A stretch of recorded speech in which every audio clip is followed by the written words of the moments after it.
Thanks for joining us on this edition of Business Daily. Coming to you live from Seoul, I'm Lee Ji-yoon. We have a lot on our plate today, so let's get started with some of the day's highlights. As it waits to see the effects stemming from China's currency devaluation and the looming U.S. rate hike, the Bank of Korea holds its key interest rate at 1.5%. Topping business headlines this week is, of course, China and its devaluation of the yuan, which has set off alarm bells around the world. We talked to an expert about what we can expect in the days to come. Korea's central bank has frozen the country's key interest rate at a record low of 1.5% for this month. The Bank of Korea says that it wants to see what kind of impact China's currency devaluation and a possible U.S. rate hike will have on the Korean economy before it makes a move. Our Shin Se-min has this report. While gauging the impact of China's currency devaluation move, Korea's central bank kept the key rate unchanged at a record low of 1.5% for the second straight month. Following the unanimous monetary policy decision on Thursday, the central bank said it is taking a wait-and-see approach, with concerns mounting over the devalued yuan, as China is Korea's largest export market. The effects of China's yuan devaluation are complex, but it's difficult to say which is more important when it comes to competitiveness in exports and the possibility of capital outflow. We will have to see how the situation turns out. The top central banker added that external factors present higher uncertainties than domestic variables, as they have shown little signs of improvement, while consumer sentiment in the country is inching up and the industrial output rebounding. Experts say China's move might have earned Korea some time. With China adding concerns to the global financial market, the U.S. Federal Reserve may adjust its timing for increasing its base rate. Experts point out Asia's fourth-largest economy has not shown dramatic signs of improvement despite 4 key rate cuts, which brought down the base rate by 1 percentage point in total since this time last year. They say Washington's looming rate increase may add more pressure on the BOK to carry out a rate hike. But now with China in the mix, the time frame of things may change. Korea's GDP increased just 0.3% in the second quarter, while exports have been falling every month this year. Given the mounting global economic uncertainties, market watchers say another possible rate cut could still be in the forecast. Shin Se-min, Business Daily. China has devalued its currency yet again for the third straight day. The yuan was pushed down another 1.11% against the U.S. dollar on Thursday. That means it's been lowered a total of 4.66% since Tuesday. According to the China Foreign Exchange Trade System, the guiding rate for the yuan now stands at 6.4010 for $1. The devaluations follow recent data that showed China's exports slumped 8% in July, raising concerns that the world's second-largest economy is heading for a slowdown.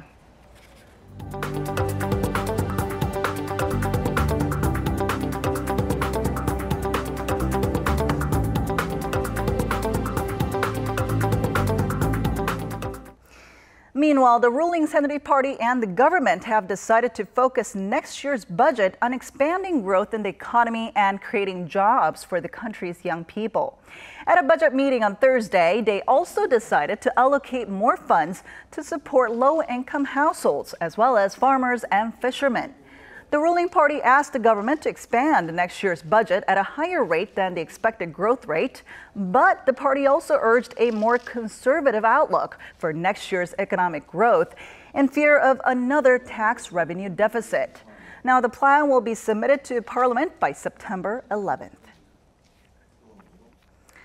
President Park Geun-hye has granted special pardons to over 6,500 people on Thursday, and 14 of them being high-profile business figures. SK Group Chairman Choi Tae-won, who has been serving a 4-year sentence for embezzlement, was included on that list, but Hanwha Group Chairman Kim Seung-yeon was excluded. The Justice Minister said the presidential pardons were granted to help revitalize the economy, strengthen national unity, and boost public morale. These pardons were issued ahead of the 70th anniversary of Korea's independence from Japan's colonial rule. We're seeing a growing disparity gap among Korea's elderly population as they face challenges to secure proper jobs with no steady income. Our Lee Ju-young tells us more. The income gap among Korea's elderly, namely those who are 65 or older, is getting wider.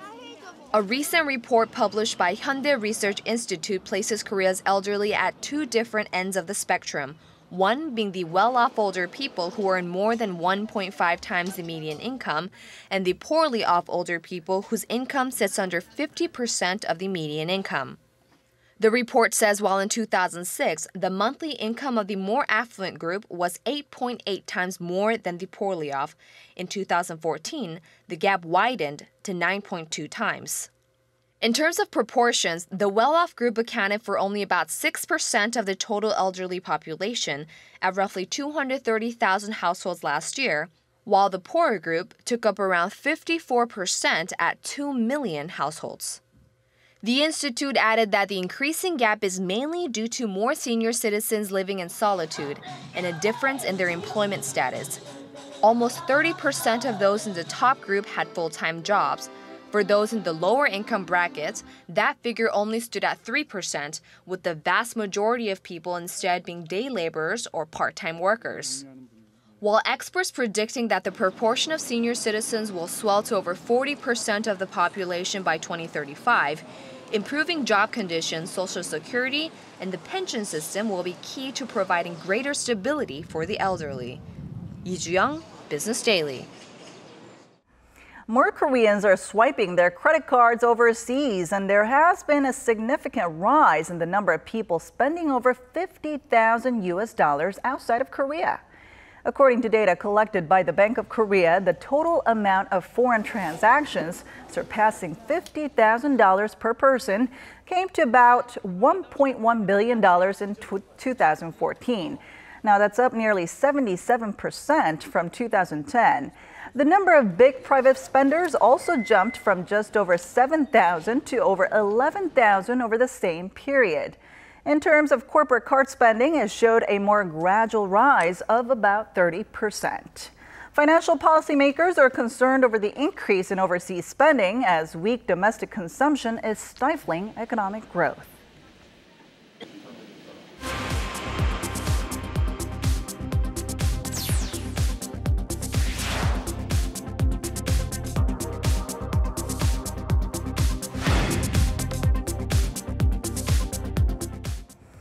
While China's latest move is rattling financial markets around the world, China's central bank reiterated that there was no basis for continued currency depreciation, denying reports of a possible yuan drop of up to 10%. Let's take a closer look. With the world's second largest economy devaluing its currency for 3 days in a row, the Korean won has continued to tumble against the greenback, while Korean shares have also wobbled. In response to intensified concerns over its currency devaluation, the People's Bank of China held a press conference on Thursday promising to better the yuan's pricing mechanism. Assuring the world that it plans to keep its currency stable, the bank said there's even a possibility that the yuan could return to appreciation in the future. According to Reuters, the vice governor of the PBOC said the adjustment was not carried out to promote exports. The rise of the dollar over the past year has pushed the yuan up as well, increasing the relative price of China's outbound shipments. Despite assurances from China's central bank, there are still growing concerns that Beijing's latest move might start another round of currency wars. And to tell us more about this, we're now on the phone with Professor Shin Sang-hyuk of Kyung University's Graduate School of Pan-Pacific International Studies. Hello there, Professor. Hello. All right, so let's first get a quick look at what's happening over in China. Now, the country's devaluation of the yuan is headed for its biggest drop ever since 1994. Do you think we'll continue to see it slide? Well, actually, as you mentioned already, over the few last days, Chinese government devalued its currency 2 times already. So about the 3.4% devaluation of the Chinese yuan was made. I think this is the largest devaluation over the last 20 years. And I think if I add the reason why they decided like this is to revitalize the depressed economy. As you know very well, China has been the country which has achieved the high economic growth rate. Actually, over the last 20 years, the average economic growth rate of China was about 8.7%, which is really, really high. But very recently, over the last 2 or 3 years, Chinese economy has been in bad shape. So if I give you some figure, in comparing with the last month's export volume of China last year with the last month this year, actually the export volume decreased by about 8%. So the Chinese economy has been in better shape. So to revitalize the depressed economy, actually Chinese government decided to use the devaluation policy. If I add one thing more, actually they have used various measures to promote the depressed economy, such as the quantitative easing policy. But I think this is the last choice available to Chinese government to promote the depressed economy, I think. All right, then how much of a boost do you think this devalued yuan will offer to China's slacking exports? Because other areas that might benefit from this, in your opinion? Yes, I think, on the short-term basis, definitely Chinese economy can be promoted to some degree. But this decision has the good and bad sides at the same time. I think, as I mentioned before, this is a kind of a last policy available to Chinese government to revitalize this depressed economy. So on the short-term basis, maybe Chinese exports is expected to increase. But what I really worry about is that I have a question whether they can keep the dynamism in their exports for the time being, because on the short-term basis, the devaluation policy can be an effective one. But if they lose their dynamism in their policy, definitely it can be a more serious challenge to Chinese economy.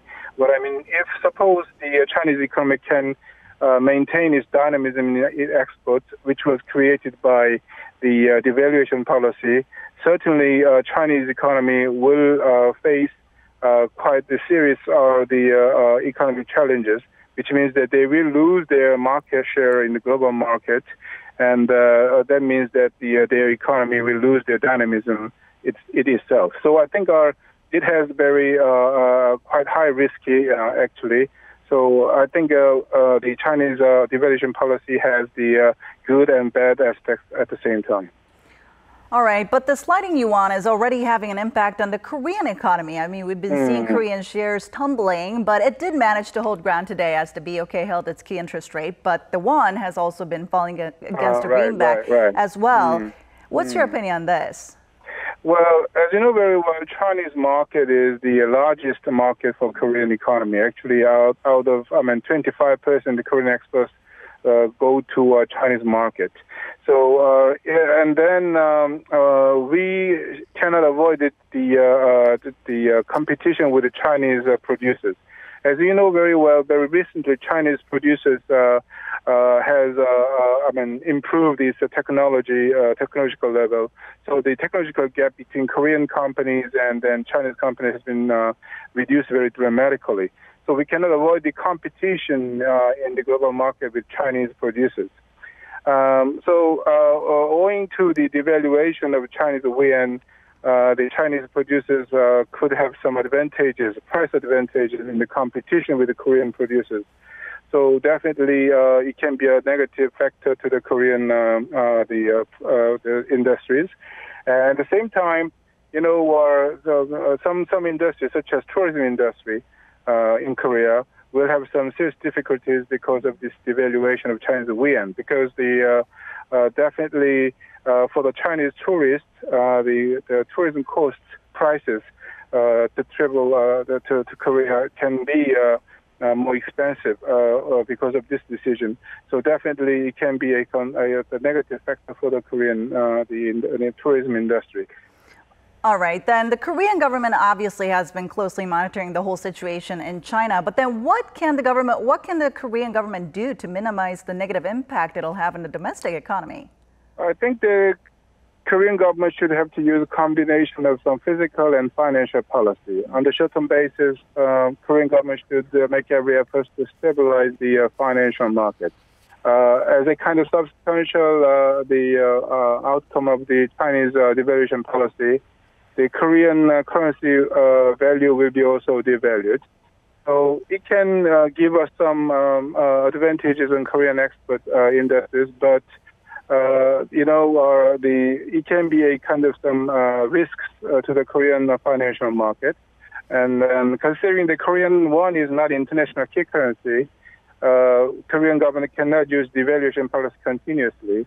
So considering all of this one, certainly Korean government should be very flexible in choosing and implementing the financial and physical policy. For example, the Korean government should have to monitor the financial market situation, and then we can use the exchange rate policy to stabilize the Korean currency value.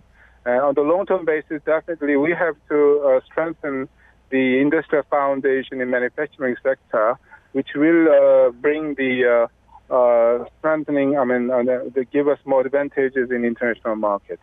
So we have to, at the moment, monitor the financial market on the short-term basis, and on the long-term basis, we have to make every effort to strengthen our industrial foundation. All right, thank you so much for your insight today, Professor. Yeah, my pleasure. Thank you. All right, that wraps it up for today. Thanks for watching, and we'll be back tomorrow at the same time, same place. Goodbye for now.